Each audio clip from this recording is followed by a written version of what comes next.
GATB 2024 previous year questions.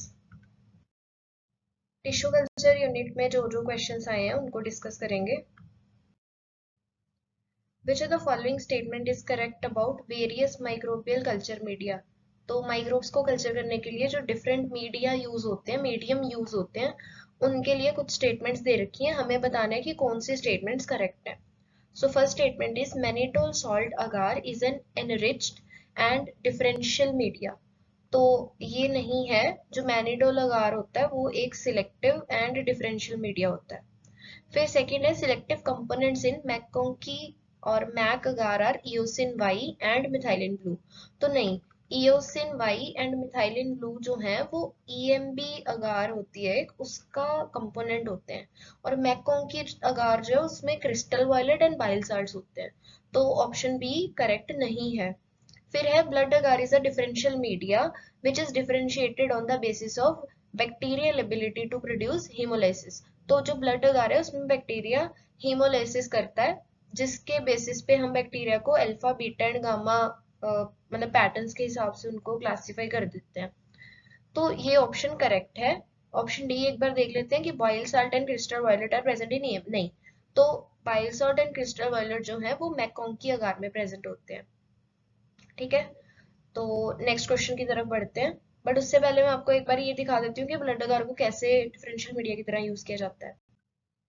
सो देखो, bacteria जो है उनको हम क्लासिफाई कर देते हैं तीन कैटेगरीज में बेस्ड ऑन कि वो कैसा हेमोलाइसिस करते हैं।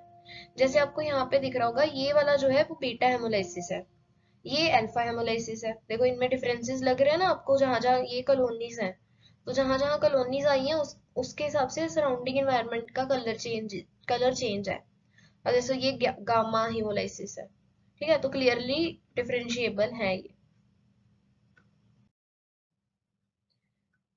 नेक्स्ट क्वेश्चन है हमारा, which one of the following tissue culture approaches is most appropriate for the production of double haploid plants? तो डबल हेप्लॉइड प्लांट्स को बनाने के लिए कौन सी टेक्निक सबसे बेस्ट है? तो देखो, डबल हेप्लॉइड के लिए प्रोटोब्लास्ट फ्यूजन तो नहीं यूज होती, वो सोमेटिक हाइब्रिड्स बनाने के लिए यूज होती है। एम्ब्रियो रेस्क्यू वीक एम्ब्रियोज को बचाने के लिए यूज होता है।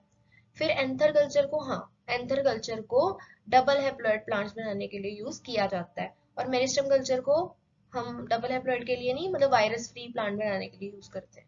नेक्स्ट क्वेश्चन की तरफ बढ़ते हैं।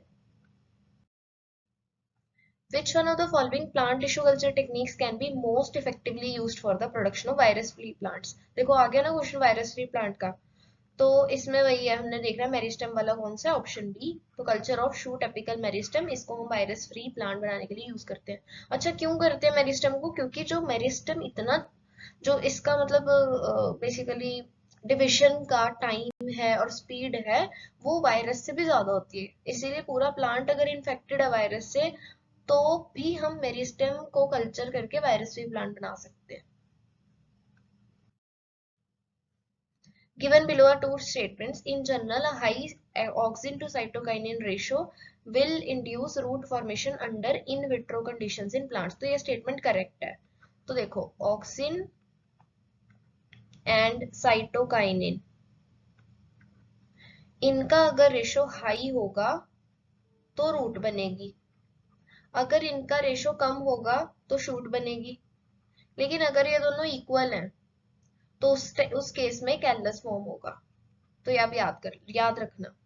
फिर है NAA is a cytokinin and BAP is an auxin. नहीं, तो जो NAA है that is an auxin and BAP is a cytokinin. तो स्टेटमेंट 2 जो है वो गलत है। तो इस टाइप का ऑप्शन जो है बी, ऑप्शन बी करेक्ट हो गया, क्योंकि सॉरी, बी नहीं, फर्स्ट स्टेटमेंट तो करेक्ट है ना आपकी। First statement is correct and B second statement is not correct, तो option C is correct. Next चलते हैं। इसी तरीके से अगर आपको गेट बी के मॉक टेस्ट या फिर कोई भी इंस्टीट्यूट के एडमिशन इंटरव्यूज की प्रिपरेशन करनी है, तो आप cybits.in को जाके विजिट कर सकते हैं, लिंक डिस्क्रिप्शन में भी है। तो यहाँ पे आपको हर जो लाइसेंस का जो भी एग्जाम्स हैं उनके related crash course and mock test मिल जाएंगे। जरूर विजिट करिए। मिलते हैं नेक्स्ट वीडियो में।